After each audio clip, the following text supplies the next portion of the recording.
Hi, another day, another surgery. So our case for today is facelift. So it's a full facelift. Lower face, middle face, and yung upper face. Ihihilahin po natin lahat. No? This is a case of a 77-year-old female. So talagang kailangan niya na ng facelift because of the jowling. Jowling meaning yung dito. Nakabagsak na ganyan. No? And then yung kanyang middle face, nakabagsak na yung fats. So, I advise her to have fat transfer after. Siguro next year, pagbalik niya kasi this is an balikbayan.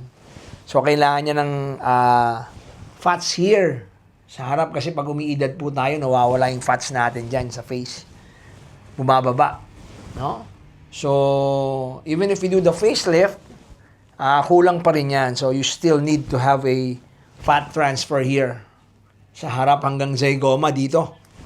No? Fat transfer ko siya after her facelift. Sabi ko sa kanya, 3 to 6 months, pwede na. No? So, that is our case for today. So, another day, another surgery. So, while they are preparing, we're going to have coffee with our Vice Mayor Benjo Bernabe, no? Ito ang ating favorite mug. So, another day, another surgery, another day, another watch. This is a 1984 GMT Pepsi, no? This was sold to me by my patient, no? Yung patient ko noon. He sold this to me because sabi niya ayaw niya na kasi luma na. No, marami raw gasgas. Kaya bilhin ko na lang daw. So, syempre, binili ko. So, another day, another surgery.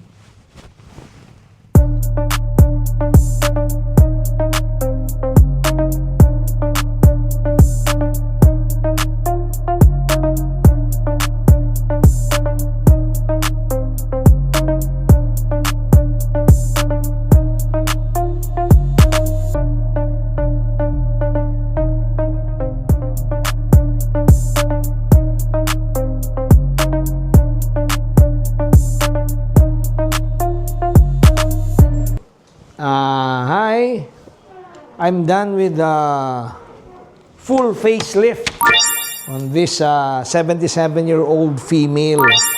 No, so ang problem niya is the jowling here. So nakikita po ninyo here, no, yung jowling nakababa. So I did some liposuction dito, konti lang, para ito mag-flat. Then I lifted it up. Hinila natin pataas. No? Yan, pati dito yung kanyang sa angle ng kanyang eyes, lateral, hinila yan, parang fox eye, para mabuhay. So, I will see her after a week. So, papakita po namin ang results sa inyo. So, this is a full facelift. That's it. Another day, another surgery.